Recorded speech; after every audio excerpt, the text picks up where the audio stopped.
So me and Julie are staying at Cocoa Beach in Florida for the week, and for the last 24 hours we've been to Magic Kingdom, we've been to Disney World. We just couldn't help ourselves. We love it. But how much did it cost one person to get in at the gate? Well, let me show you. And it cost $348 to get in. Oh, by the way, there's tax on top of that. So it worked out at $370.62 for two people. So let's divide that by 2, and it works out at $185.31. And we're going to convert that into the greatest of British pounds, and that works out at a grand total of £139.49. And I don't know if you've noticed on this receipt, but we didn't buy them until 12:51 in the PM. That's right, 12:51 PM.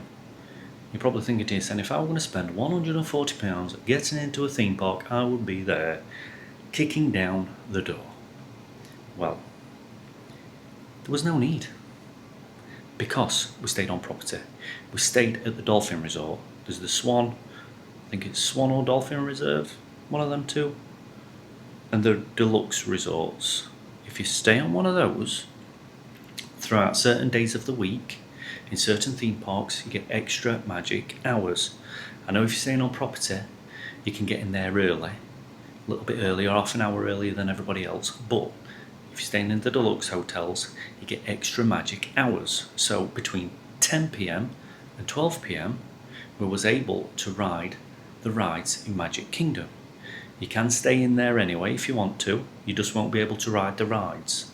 But if you're staying on property in those deluxe hotels, then you can ride the rides, and that is what we did. We rode 4 rides during 10 and 12 PM.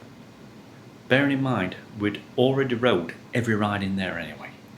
So we stayed on, we rode as many rides as what we wanted to, we rode everything that we needed to, that we wanted to, that we loved doing, and yeah, we just had an absolutely amazing time. You might have seen that video. If you haven't, check it out.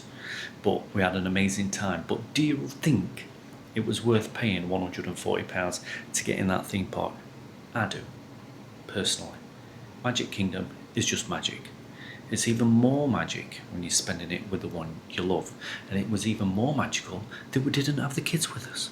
Because I think if we did have the kids, we would not have stayed until 12 PM. One of them kids would have said, I need to go home. I've got to go home. When are we going home? They would have moaned until we'd have gone home early, and we wouldn't have got as money's worth, and we wouldn't have enjoyed it as much as what we did. But like I said, we only went for 24 hours. That was the plan. We're staying at the beach. We're staying at Cocoa Beach. We've come for a week alone on holiday, and we're just like, do you know what? I'm going to spend 24 hours in Magic Kingdom, get this hotel booked. And by the way, I booked that hotel and got it near enough half price by using my air miles with Virgin. Absolutely mint. Parking was included, all the hotel taxes was included, and I got like 45% off using my Virgin air miles. Absolute bargain. So that is what we did. Do you think it were worth staying 24 hours at Disney just to go to one theme park? Let me know, drop me a comment. I do, and that's all that counts. Me and the wife loved it. So that is it for now. Little quick video. I'll see you later. Ta, see you. Bye bye. Whoop.